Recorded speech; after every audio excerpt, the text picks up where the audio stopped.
தமிழகத்தின் இன்றைய முக்கிய செய்திகள். யாரும் பசியோடு இருக்கக்கூடாது என்பதற்காகவே தஞ்சை அறக்கட்டளை ஆசிரமம் தொடங்கப்பட்டுள்ளதாக அதன் அறங்காவலர் சிவாகரன் பேட்டியளித்துள்ளார். மனித உலகில் யாரும் பசியோடு இருக்கக்கூடாது என்பதை அவர் வலியுறுத்தியுள்ளார். தஞ்சை மாவட்டம் வல்லம் அருகே முனையம்பட்டியில் இந்த அறக்கட்டளை செயல்பட்டு வருகிறது.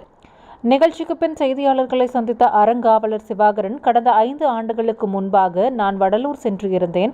அப்போது ஒரு வயதான பெண் என்னிடம் வந்து, பசிக்குது, சோறு எங்க போடுவாங்க என்று கேட்டார். அப்போது அந்த பெண்ணிடம் அருகில் உள்ள ஆசிரமத்துக்கு சென்று சாப்பிடுமாறு கூறினேன். அப்போதுதான் பசி என்றால் என்ன என்பதை நான் உணர்ந்தேன்.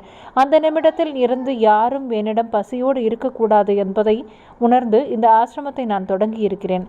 வள்ளலார் ஆற்றிய பசியாற்றலை நாம் ஏன் தொடங்கக்கூடாது என்று உணர்ந்து தஞ்சை அறக்கட்டளை ஆசிரமத்தை ஒரு குழுவாக அமைத்து நாங்கள் தொடங்கி நடத்தி வருகிறோம். தினம்தோறும் வரும் நபர்கள் அனைவருக்கும் மதிய உணவு அளித்து வருகிறோம். மேலும் காலை மாலை என 2 வேளைகளும் இலவசமாக உணவு வழங்கி வருகிறோம். இது தவிர ஏழை எளிய மாணவ மாணவிகளுக்கு கல்வி கட்டணம், மருத்துவ உதவி, பள்ளி சீருடைகள் ஆகியவற்றை எங்களால் முடிந்த அளவுக்கு உதவிகளை செய்து வருகிறோம். ஆயுர்வேதிக் மருத்துவ உதவிகள், மூட்டு வலியோடு வரும் நபர்களுக்கு நாங்களே எண்ணெயை காய்ச்சி அவர்களுக்கு மருத்துவ வசதிகள் செய்து குணப்படுத்தி தருகிறோம். இவைகள் அனைத்தும் இலவசமாக செய்து தருகிறோம். ஆயுர்வேதிக் மருத்துவத்துக்கு வெளியே சென்று செய்தால் 4000 ரூபாய் செலவாகும்.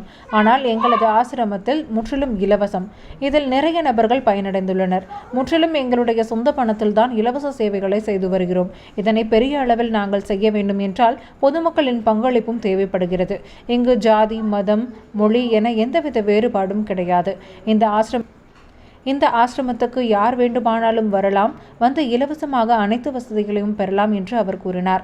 வணக்கம் தமிழகம் செய்திகளுக்காக தஞ்சையில் இருந்து செய்தியாளர் கருணாகரன்.